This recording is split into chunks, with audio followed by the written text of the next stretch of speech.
ცოტა ხნის წინ რადიოაქტიური ნარჩენების საცავი გვირაბის ჩამონგრევამ ვაშინგტონის შტატის გაუქმებულ ობიექტზე, რომელიც ადრე შეერთებული შტატების ბირთვული იარაღისთვის პლუტონიუმს აწარმოებდა, მოძველებული ბირთვული ტექნოლოგიების საკითხი კიდევ ერთხელ წამოწია.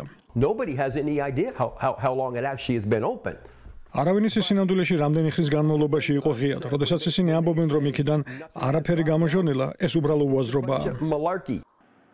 ჩამონგრევის დროს ობიექტზე არავინ იმყოფებოდა და ამიტომ არავინ დაშავებულა და დასხივება არ მიუღია, მაგრამ ხელისუფლება აღიარებს, რომ ბევრი ძველი ბირთვული ობიექტი ისეა დაზიანებული, რომ მათი შეკეთებაც შეუძლებელია.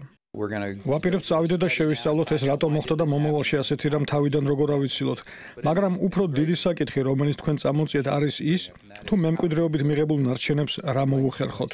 ბირთვული ობიექტების ექსპლუატაციის უსაფრთხო შეშერების მკაცრი ზომების დაცვას, ადგილის გაწმენდას და გაუვნებლებას, გამოყენებული სათბობის და სხვა რადიოაქტიური მასალის უსაფრთხო შენახვას უამრავი დრო და ფული სჭირდება.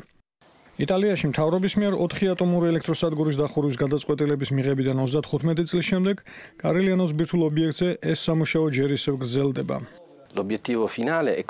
მიზანი ის არის, რომ ეგრეთ წოდებული მწვანე მინდვრების მდგომარეობას მივახციოთ, რათა ობიექტი რადიოლოგიური შეზღუდვების გარეშე დავტოვოთ. ძირითადად სამოქალაქო გამოყენებისთვის ვარგისი ტერიტორია ან შენობები.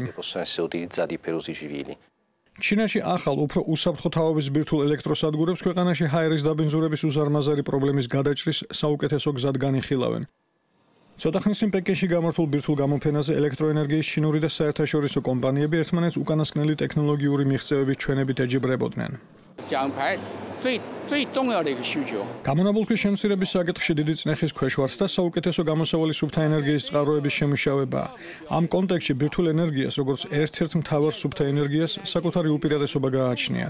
ბირთვული ენერგია ყველაზე საიმედოა და ელექტროენერგიის გამომუშავება 24 საათის განმავლობაში შეუძლია. მაგრამ 2011 წელს იაპონიის ფუკუშიმას ტრაგედიის შემდეგ ჩინეთის საზოგადოებას, ისევე როგორც იტალიის საზოგადოებას უსაფრთხოების საკითხი ჯერ ისევ აღელვებს. ჩვენ ყოველთვის ცოტა შეშფოთებული ვართ მიუხედავად იმისა, რომ ელექტროსადგური უკვე უმოქმედოა. ბირთვული ენერგიის ექსპერტები ამბობენ, რომ ბირთვული ენერგიის მიმართ შიშის შემცირების ერთი შესაძლო გზა შესაძლოა დასახლებული ადგილებიდან მოშორებული ზღვაში მოტივტივე ელექტროსადგურები იყოს.